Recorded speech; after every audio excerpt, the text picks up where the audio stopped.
Hi friends, this is Whitney Shattuck from the First Grade Roundup, this is part 2 of my RTI intervention grid document on Google Drive. If you already missed part 1, we talked about assessing your kids and adding how to add all of your kiddos to the grid, how to basically edit this document.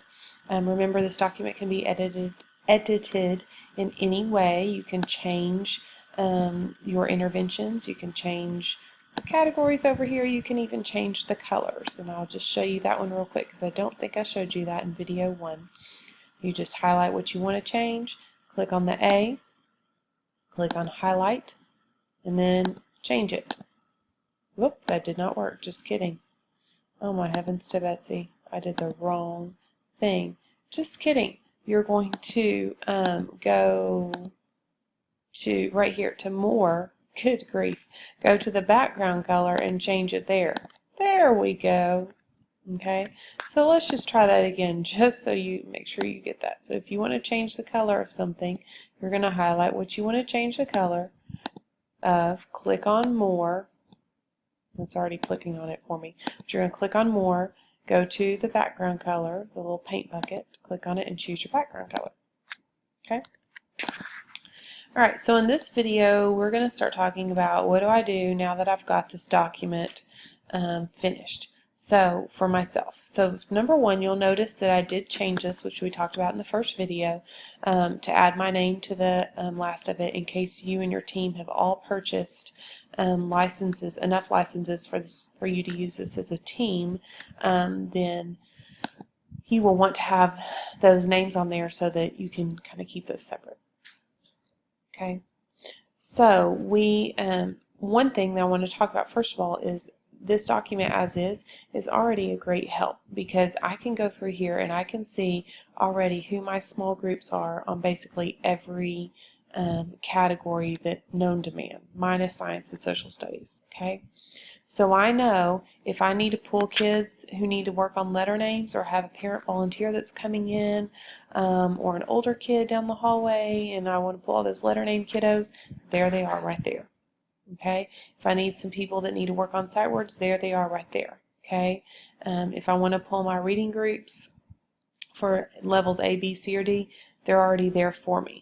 Okay, during Writer's Workshop, if I want to pull back a small group and focus on mechanics, there's the kids I need to pull back. Same thing for math. If we're working in counting collections, this is the group that probably can't do counting collections on their own. I probably need to be pulling them back to do that with me. This is my group that I need to do some fact fluency with while everybody else is doing fact fluency on their own. So this is a great, powerful document already to use on your own. I like to have this thing printed out and I post it by my small group table so that whenever I'm ready to pull a small group, I can look at this and go, I don't have to look at a bunch of different lists. It's all right here. So even if you just use this by yourself, this is a powerful document, okay? But if you are going to use it as a team, then you're first going to do everything we talked about in video 1, and I'm going to go ahead and type my name and my grade level right here, and I'm going to go ahead and type the date. We're just going to pretend that this is August of the next year, okay? Because in our past experience, we kind of did this about every quarter, sometimes every 2 months. It kind of just depended on how often we were going to change kids, how often we met for RTI school-wide. Excuse me for that yawn. It's nap time for my little boy, and apparently I am trying to nap too. Sorry about that.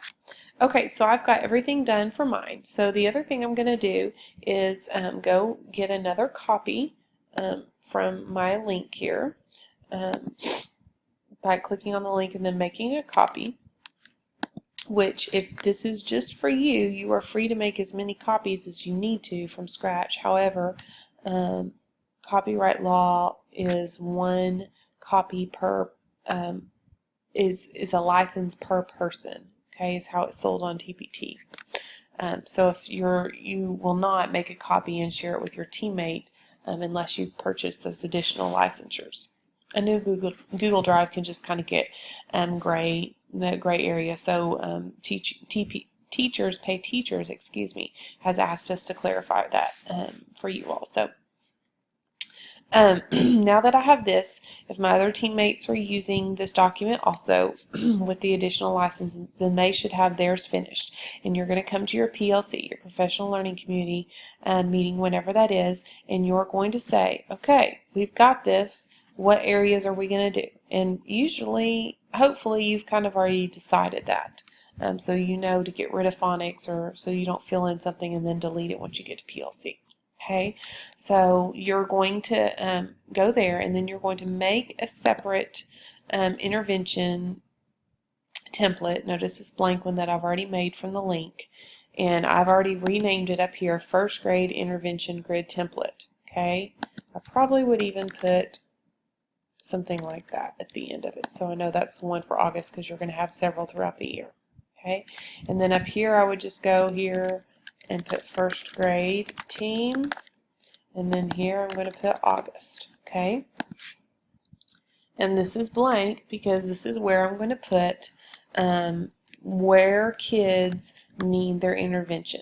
Okay, it's going to be kind of hard for me to show you on this video just because it's a screen video and not in person, but what I like to do is have a paper copy of my individual grid, which is right here, while I'm typing in this Google document. Okay. Now, if all of you have license for this, then this grade level document, first grade team, should be shared with your entire team. That way, everybody can be typing in at the same time, and you can get it done super fast. The other option that you have is everybody have a printed copy of their individual forms, and one person sit here and type out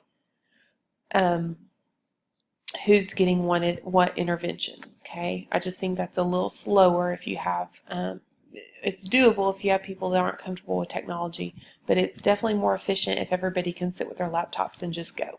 Okay, so how do you decide who's getting what intervention? I mean, let's look at poor Cooper. He should be in every box on this page. He needs every blessed intervention. So clearly, whenever I'm in my classroom, at the classroom level, he's going to be in my back table. He's going to be my little back table buddy, and he's going to be with me every time I'm pulling a small group, because he needs every single thing that I'm going to be pulling for just about. Okay, but also looky here, Whitney needs 1, 2, 3, 4 things. Justin needs 2 things. Okay, so how am I going to decide who gets what? Well, remember in video 1 we talked about the critical areas of focus, how they go from most critical to least critical. Okay, so what I'm going to do is I'm going to have my pen in hand, my paper in hand, and I'm going to look here and I'm going to say, Cooper, bam, he qualified for Tier 2, so over here he's going to go in Tier 2. Okay, now I'm going to, let's see if I can do this here. I don't think I can, because I don't have a, oh, didn't mean to do that. I do not have a pencil and paper version, but normally what I would do is just mark through him. Okay, so I've done Cooper, so every time I see Cooper, I'm going to strike through him because I don't want to add him anymore. He's not getting grade level intervention from any of these other things because he needs Tier 2 intervention in our Lexia lab at our school, or whatever your school's intervention is. Okay. Then, so after I've done him, which obviously this would be a lot faster if I had pencil and paper. So after I've marked him off, okay, then I'm going to go, and I'm just going to stop there because you get the idea. I mark him off all the way through. Then I'm going to go next. Whitney. Whitney also needs Tier 2. So over here, Whitney is going to get Tier 2 intervention. Okay? And then Whitney is going to not get any of this other stuff because I got Tier 2 intervention. Okay? Now, this is where it is really great to have your own document where you keep that, because I will still pull Cooper and Whitney in their other areas as I see as needed in my classroom. It's just that for the grade level intensive RTI intervention tracking, I'm not pulling her for that, okay? Alright, so then I go on down here and I see everybody's taken care of here, so I'm not going to have any friends in this box on my grade level because Cooper's already filled in a box. Once he's filled in a box, he's done. Okay? Now, here's little Justin over here. He needs beginning blend, so I am going to go over here and type Justin here. Okay? And then I'm going to mark Justin off everywhere else he appears in my document. Okay? Because he's not getting anything else. Okay? Alright, next, and I want to actually keep him black because I want to be able to see that that's the intervention he's getting. Okay? So then I'm going to go down here to my reading. There's nobody left on reading. There are kids in those boxes, but those kids have already gotten an intervention for our grade level intervention. So I'm not adding them. Okay, so I'm going down to writing. Greg's here under language, ELL skills. So I'm going to go to my grade level one and I'm going to type him here.